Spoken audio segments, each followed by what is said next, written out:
بسم اللہ الرحمن الرحیم۔ آپ سن رہے ہیں ایک نئی اسٹوری ہارر گیلیکسی سے۔ مزیدار کہانیاں سننے کے لیے kindly subscribe the channel and touch the bell icon.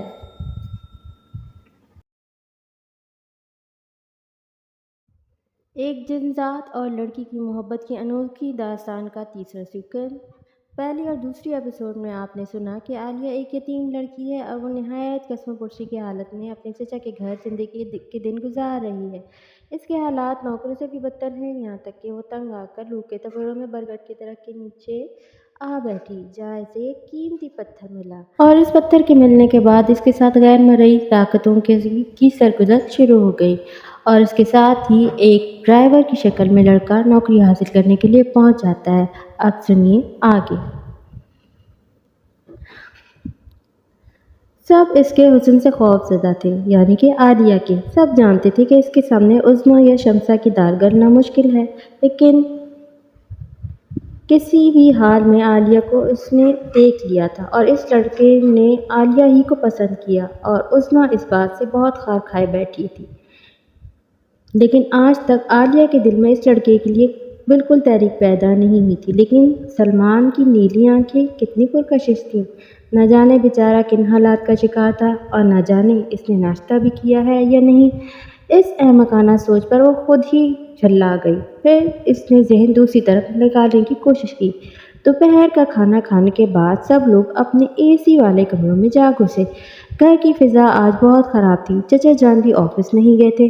چچی سے ان کی خاصی کھٹپٹ ہو گئی تھی۔ کھانے سے فارغ ہونے کے بعد سب اپنے اپنے کمروں کے دروازے بند کر کے لیٹ چکے تھے۔ وہ بھی حسب معمول اپنے کمرے میں جا گھسی۔ ناشتہ دیر سے کیا تھا، لیکن اس نے کھانا کھایا ہی نہیں۔ وہی گرم دوپہر، اور دوپہر کا خیال آتے ہی اسے دوبارہ وہ پتھر یاد آ گیا۔ پتھر اپنی جگہ رکھا ہوا تھا۔ اس نے بڑی چاہت سے اسے اٹھا لیا اور بغور پتھر کا معائنہ کرنے لگی۔ دیکھنے میں کیسا پیارا پتھر ہے نا، وہ اس کا کرے کیا؟ کیوں نہ اسے لاکٹ میں جڑوا لے اور ہر وقت پہنے رہے۔ لیکن یہ کیسے ممکن تھا؟ اگر وہ اسے پہنتی تو گھر والے اس کی بوٹیاں نوچ ڈالتے۔ پھر اپنے کمرے میں ہی صحیح، مگر لاکٹ کس سے بنوائے گی، کہاں سے بنوائے گی؟ اپنی احمقانہ سوچ پر وہ خود ہی مسکرا دی اور مسحری پر دراز ہو گئی۔ لیکن وہی تنہائی، بے اختیار اس کا دل چاہا کہ برگد کے درخت کے نیچے پہنچ جائے۔ وہی ٹھنڈی چھاؤں، وہی خوبصورت فضا، لیکن اس کے ساتھ ایک ہلکا سا خوف بھی ذہن میں ابھر آیا۔ وہ خوفناک غلام اسے یاد آ گئے۔ لیکن ان غلاموں نے اسے اب تک کوئی نقصان تو نہ پہنچایا تھا، بلکہ وہ تو اس سے تعاون کر رہے تھے۔ وہ ہر نازک لمحے میں اس کی نہ صرف مدد کر رہے تھے، بلکہ اسے برا بھلا کہنے والوں کا دماغ بھی درست کر رہے تھے۔ پھر اسے ڈرنے کی کیا ضرورت ہے، وہ تو اس کے ہمدرد ہیں۔ اس خیال نے اس کی ڈھارس بندھائی، اور وہ دروازہ کھول کر اپنے کمرے سے باہر نکل آئی۔ حسب معمول باہر چلچلاتی ہوئی دھوپ پڑ رہی تھی۔ چہرہ تھا کہ جھلسا جا رہا تھا، لیکن اچانک اس نے اپنے اوپر ایک سایہ دیکھا، اور اس کی نظریں آسمان کی طرف اٹھیں، لیکن اوپر کوئی ایسی چیز نہیں تھی جس کا سایہ ہوتا۔ وہی انوکھے غلام، اس نے سوچا۔ وہ اس قدر خیال رکھتے ہیں، وہ دل ہی دل میں ان کی ممنون ہوئے بغیر نہ رہ سکی۔ اس وقت وہ ان کے سائے سے بھی خوف زدہ نہ ہوئی۔ وہی برگد کے درخت کے نیچے پہنچ گئی۔ مالی کی چارپائی اسی طرح بچھی ہوئی تھی۔ اس نے ایک گہری سانس لی اور چارپائی پر بیٹھ گئی۔ اس وقت اس کی نگاہ درخت کی دوسری طرف پڑی۔ کسی کے بازو نظر آ رہے تھے۔ کوئی درخت سے پشت لگائے منہ دوسری طرف کیے بیٹھا ہوا تھا۔ مالی بابا، اس نے آواز دی، اور بیٹھا ہوا آدمی جلدی سے اٹھ کر اس کے سامنے آ گیا۔ عالیہ کا دل دھڑکنے لگا، کیونکہ وہ مالی بابا نہیں، سلمان تھا۔ آپ؟ اس کے منہ سے سرسراتی ہوئی آواز نکلی۔ جی، میرا نام سلمان ہے مالکن، اس نے ادب سے کہا۔ اس کی نیلی آنکھوں میں محبت کے لڈو پھوٹ رہے تھے۔ اجنبی مردوں سے ہم کلام ہونے کا اسے شاذ و نادر اتفاق ہوا تھا، اس لیے اس کی پیشانی عرق آلود ہو گئی، یعنی کہ پسینے سے شرابور۔ آپ کو تکلیف ہو رہی ہے، میں چلا جاؤں؟ اس نے پوچھا، لیکن اس کے منہ سے آواز نہ نکل سکی۔ کوارٹر کی چھت تپ رہی تھی، اس لیے درخت کے نیچے آ گیا۔ میں جا رہا ہوں، آپ اطمینان سے بیٹھیں۔ اس نے قدم بڑھایا اور بے ساختہ بول پڑی، رکو، بیٹھ جاؤ، کیا حرج ہے؟ نہ جانے یہ الفاظ اس نے کس طرح ادا کیے تھے۔ شکریہ، وہ مسکراتے ہوئے اسی جگہ بیٹھ گیا۔ وہ متوحش ہو کر ادھر ادھر دیکھنے لگی۔ یہ شکریہ اس شکریہ سے مختلف نہیں تھا جو وہ ایک دن پہلے سن چکی تھی، لیکن پھر اسے اپنی بیوقوفی پر غصہ آیا۔ نہ جانے وہ اتنی احمق کیوں ہوتی جا رہی ہے۔ جی میرا نام عالیہ ہے، وہ بولی۔ انتہائی مناسب نام ہے، اس نے کہا۔ تم نے کھانا کھا لیا؟ اس نے گھبراہٹ میں دوسرا سوال داغ دیا۔ مجھے نہیں معلوم مہمان کو کھانا کون دیتا ہے۔ اس کا مطلب ہے تم ابھی تک بھوکے ہو؟ اس نے گہری نظروں سے اسے دیکھا۔ میرے لیے کوئی نئی بات نہیں ہے، کافی عرصے سے بے روزگار ہوں، اکثر دوپہر کا کھانا کم ہی نصیب ہوتا ہے، اس نے کہا، اور عالیہ کا دل ہمدردی سے دھڑک اٹھا۔ اس کی یہ بات اسے بڑی درد بھری لگی اور وہ بے ساختہ اٹھی۔ آؤ آؤ، میں بہت شرمندہ ہوں، پلیز آؤ، مجھے معاف کر دو۔ آپ کیا تکلیف کریں گی مالکن؟ پھر مالکن؟ میں عالیہ ہوں، اور بس آؤ، اس نے کہا۔ وہ اٹھ گیا ہمدردی میں۔ عالیہ اس نازک سچویشن کو بھول گئی تھی۔ اسے صرف یہ یاد رہا کہ وہ بھوکا ہے اور وہ اسے لیے ہوئے کچن میں آ رہی ہے، اور پھر اس کے لیے کھانا نکالا، اور باورچی خانے میں کوئی ایسی جگہ نہیں تھی کہ مہمان بیٹھ سکے، اس لیے وہ ٹرالی لیے ہوئے اپنے کمرے میں آ گئی۔ وہ پہلا مرد تھا جسے وہ بے دھڑک اپنے کمرے میں لے گئی، اور پھر اس نے میز پر کھانا رکھ دیا اس کو گہری نظروں سے دیکھا۔ آپ نے بھی کھانا نہیں کھایا ہوگا مس عالیہ؟ تمہیں کیسے معلوم؟ تھوڑا سا پڑھا لکھا ہوں، علم قیافہ سے بھی تھوڑی سی شد بدھ ہے۔ میں نے ناشتہ دیر سے کیا تھا۔ چھوٹا منہ بڑی بات، مالک اور ملازم کا احساس رکھتا ہوں، لیکن نہ جانے دل کیوں یہ حرکت کرنے کو چاہ رہا ہے کہ آپ بھی شرکت فرمائیں۔ کچھ درخواست کروں؟ کچھ اس انداز میں یہ بات کہی کہ عالیہ رد نہ کر سکی، اور اس کے سامنے بیٹھ گئی۔ نہ جانے وہ کون سا جذبہ تھا جس نے ایک لخت اجنبیت دور کر دی، ورنہ وہ ایک شرمیلی اور مشرقی لڑکی تھی۔ کھانے کے بعد وہ اس کے بارے میں پوچھتی رہی، اور وہ گول مول جواب دیتا رہا۔ پھر اچانک عالیہ کو اپنی موجودہ پوزیشن کا احساس ہوا، اور اس کے ہاتھ پاؤں پھول گئے۔ ارے بس، اب تم جاؤ، کسی نے دیکھ لیا تو موت ہی آ جائے گی میری۔ اور وہ شکریہ ادا کر کے چلا گیا۔ عالیہ بے سد ہو کر مسیری پر گر پڑی۔ یہ کیا ہو گیا؟ یہ کیا کیا میں نے؟ وہ بہرحال جو بھی تھا اجنبی تھا، اور میں اسے لے کے اپنے کمرے پر آ گئی۔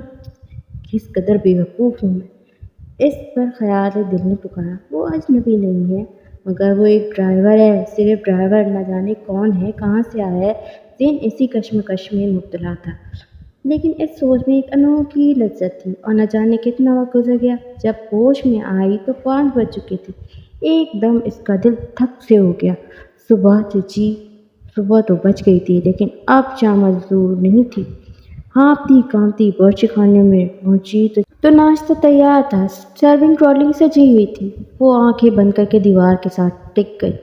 میرے معبود، میرے اللہ پاک، یہ سب کیا ہے؟ میرے انوکھے ہمدرد، میں کس منہ سے تمہارا شکریہ ادا کروں؟ وہ ٹرالی دھکیلتی ہوئی باورچی خانے سے نکل آئی۔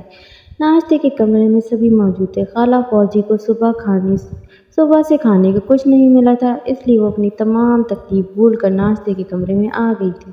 وہ اس وقت خالہ فوزی کی چائے میں نمک ڈالنا نہ بھولی۔ اور دن گزرتے رہے۔ سب لوگ سلمان سے بہت خوش تھے۔ بڑا ہنسمکھ نوجوان تھا۔ عظمیٰ اور شمسہ اس پر بھی کسر کر چکی تھی۔ ظاہر ہے وہ ان کے معیار کا نہ تھا۔ ویسے اس دوران ایک خاص بات یہ ہوئی تھی کہ نہ جانے گھر میں کر کے سب لوگوں کو کس طرح عقل آ گئی کہ انہوں نے یہ بات صاف طور پر محسوس کر لی کہ اگر عالیہ کو برا بھلا کہا جاتا ہے تو غیبی طور پر اس کو اس کی سزا مل جاتی ہے۔ اس لیے وہ تھوڑا محتاط ہو گئے تھے، بلکہ کافی محتاط۔ دوسری طرف سلمان انتہائی بے باکی سے عالیہ کے دل میں داخل ہو گیا تھا۔ وہ عالیہ سے بے پناہ محبت کرنے لگا تھا۔ اس نے واضح طور پر اپنی محبت کا اظہار بھی کر دیا۔ عالیہ اس اظہار پر اسے سرزنش نہ کر سکی، کیونکہ اس کے دل کی دنیا تو اب تک ویران تھی۔ بچپن سے یتیمی کا عذاب جھیل رہی تھی، نہ کوئی دوست، نہ کوئی غمگسار۔ تو اس دنیا میں اب سلمان کے سوا کچھ بھی نہ تھا۔ اس کی تنہائیاں سلمان کے خیال سے منور تھیں۔ اکثر وہ بدحواس ہو جاتی۔ وہ سوچتی کہ جو سلمان سے کیسے ہو سکتی ہے۔ اس گھرانے میں لاکھ وہ سب کی نظروں کا کانٹا تھی، لیکن چچا جان کیسے پسند کریں گے کہ ان کے بھائی کی بیٹی ایک ڈرائیور کے ساتھ منسوب کر دی جائے، یعنی کہ سلمان کے ساتھ۔ وہ سلمان کی ہر بات کے جواب میں خاموش رہتی۔ آخر ایک دن برگد کے درخت کے نیچے سلمان نے اس سے سوال پوچھ لیا۔ آپ کی خاموشی مجھے وسوسے میں ڈال رہی ہے عالیہ جی، کہیں میری محبت یک طرفہ تو نہیں ہے؟ خدا اگر کوئی ایسی بات ہے تو مجھے بتا دے، میں معمولی انسان ہوں، اپنی دنیا میں لوٹ جاؤں گا، لیکن آپ نے مجھے الجھن میں رکھا ہوا ہے، میں پاگل ہو جاؤں گا۔ اور عالیہ نے ایک فیصلہ کر لیا کہ اس سے کھل کر گفتگو کرے۔ اپنی دنیا میں لوٹ جاؤ سلمان، تم نہ جانے کیا سوچ رہے ہو، یہ ماحول، یہ گھرانہ تمہیں قبول نہیں کرے گا۔ لاکھ یہاں میری عزت نہ سہی، لیکن وہ لوگ پسند بھی نہیں کریں گے کہ مجھے ایک ڈرائیور سے منسوب کرے۔ میں صرف تمہاری بات کر رہا ہوں عالیہ، مجھے صرف اپنی مرضی بتا دو، باقی معاملات میں قسمت پر چھوڑ دوں گا۔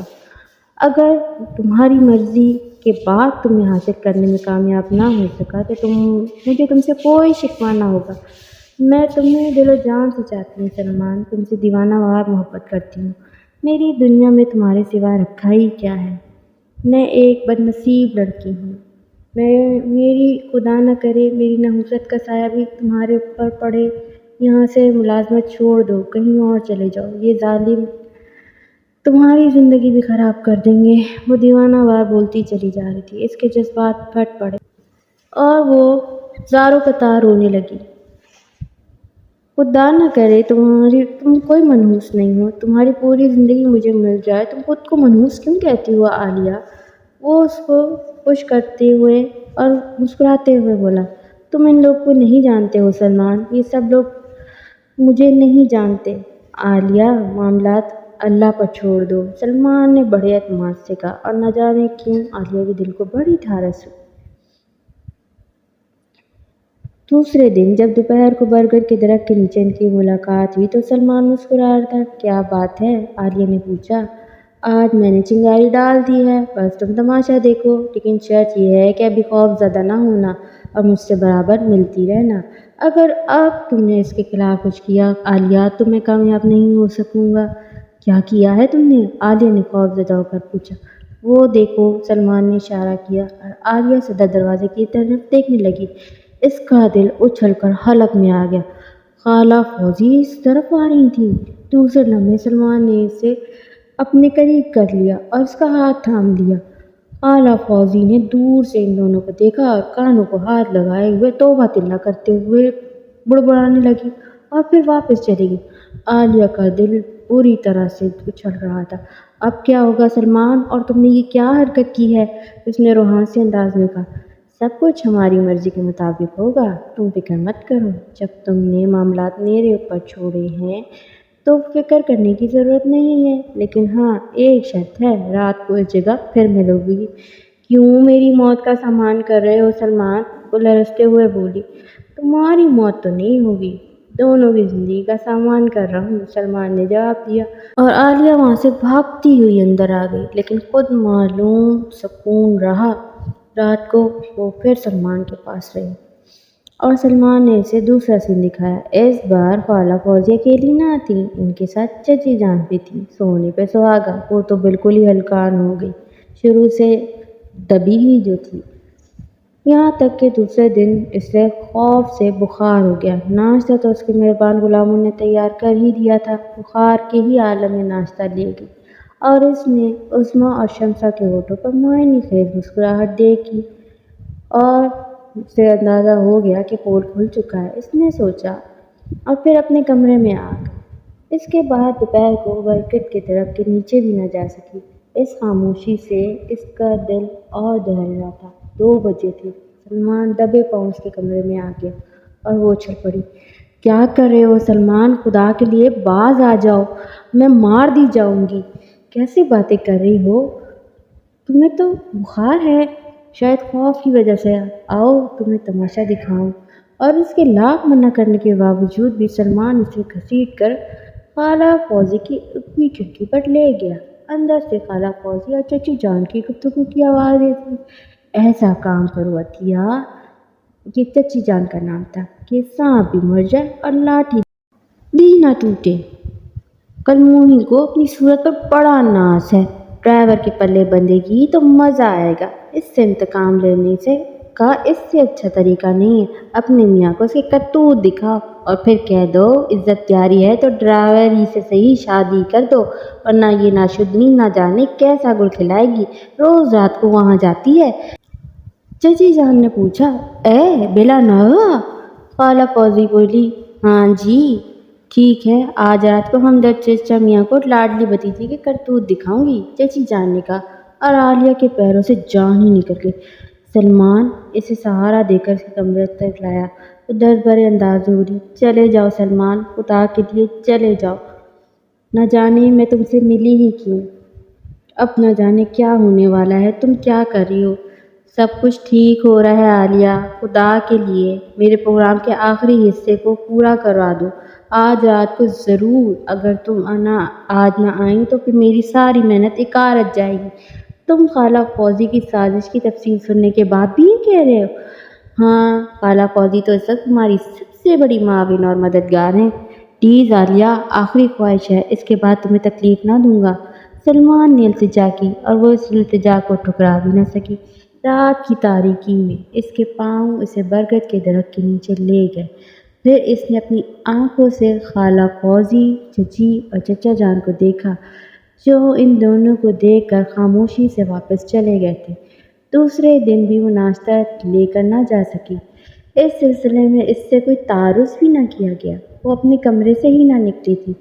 پھر عظمیٰ نے دروازہ آ کر کھٹکھٹایا اور آواز دے کر بولی، ابو بلا رہے ہیں تمہیں۔ عظمیٰ نے مسکراتے ہوئے کہا اور پھر وہ اس کی کمر میں گدگدی کر کے بولی، پاگل، دولت تو آنی جانی چیز ہے عالیہ، اپنے انتخاب پر میری طرف سے مبارکباد قبول کرو۔ سچ مچ سلمان لاکھوں میں ایک ہے جنہیں سچی محبت مل جائے تو وہ روکی سوکھی کھا کر بھی گزارا کر لیتے، اور عالیہ زرد چہرہ لیے چچا جان کے کمرے کی طرف بڑھ گئی۔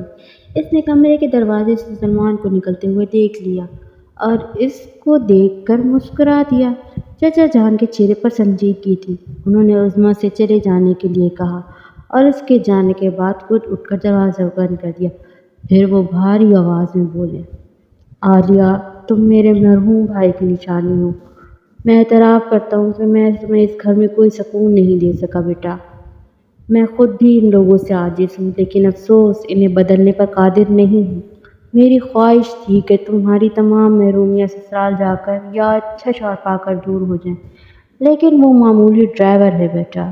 تمہاری خواہش ہے اور تمہاری خوشی ہے تو میں تیار ہوں۔ مجھے تمہاری اور سلمان کی محبت پر کوئی اعتراض نہیں، لیکن میرا فرض ہے کہ تمہیں ایک معمولی مستقبل سے باخبر کر دوں۔ اس کے باوجود اگر تم سلمان کے ساتھ کچھ رہ سکو تو مجھے بتا دو اور اس میں تکلف سے کام نہ لو۔ مجھے تمہارے اوپر فخر ہے۔ میں اجازت دیتا ہوں، تم کھل کر مجھ سے بات کرو۔ عالیہ کا سر جھک گیا۔ اس کے گمان میں بھی نہیں تھا کہ حالات اس قدر سازگار ہوں گے۔ تم اگر سلمان کے ساتھ خوش رہو تو صرف گردن ہلا دو، یہ کافی ہے۔ اور نہ جانے کس وقت عالیہ کی نے گردن ہلا دی۔ ٹھیک ہے میری بچی، اللہ تمہارا دامن خوشیوں سے بھر دے، چچا جان کی بھرائی ہوئی آواز نکلی، اور ایک شام سادہ سے ماحول میں سلمان اور عالیہ کا نکاح پڑھوا دیا گیا۔ فضلہ روسی کا کمرہ تھا۔ عظمیٰ اور شمسہ کافی دیر تک اس سے مذاق کرتی رہیں اور پھر چلی گئیں۔ اس کے بعد عالیہ کو سلمان کے قدموں کی آواز سنائی دی اور وہ اس کے قریب پہنچ گیا۔ کیا جذبات کانپتے ہوئے ہاتھوں سے اس نے عالیہ کا گھونگھٹ الٹا اور انتہائی حسین لاکٹ اس کی گردن میں ڈال دیا۔ عالیہ نے لاکٹ دیکھا اور حیرانگی سے سلمان نے اس کو مسکرا کر دیکھا۔ یہ پتھر ہی تمہاری محبت کی کامیابی کا ضامن ہے عالیہ بیگم۔ اٹھو، اپنے سسر اور ساس کو سلام کرنے نہیں چلو گی؟ کہاں ہے وہ؟ اس نے حیرانی سے پوچھا۔ آنکھیں بند کرو، سلمان نے کہا۔ عالیہ نے معصومیت سے آنکھیں بند کر لی اور پھر سلمان کے کہنے پر جب اس نے آنکھیں کھول دیں تو خود کو ایک ایسی دنیا میں پایا جو اس کے وہم و گمان میں بھی نہ تھی۔ وہ سنگ مرمر کا عالی شان محل تھا۔ چاروں طرف قیمتی زر و جواہر جڑے ہوئے تھے۔ دو طرفہ حسین و جمیل عورتیں خوان لیے کھڑی ہوئی تھیں اور سامنے ایک معمر بزرگ خاتون بیٹھی تھی، بے حد پروقار۔ میری امی اور ابا جان، سلمان نے سرگوشی کی اور عالیہ کا سر خود بخود سلام کے لیے جھک گیا۔ خوش آمدید دلہن، خوش رہو، آباد رہو، دونوں نے دعائیں دیں اور زر و جواہر اس پر نثار کیے جانے لگے۔ ایسے حسین زیورات سے لاد دیا گیا اور پھر راگ رنگ کی محفل جم گئی۔ عالیہ خواب کے عالم میں سب کچھ دیکھتی رہی۔ اس کی سمجھ میں نہیں آ رہا تھا رات کے 3 بجے اس محفل میں ایک کمرے میں سے اسے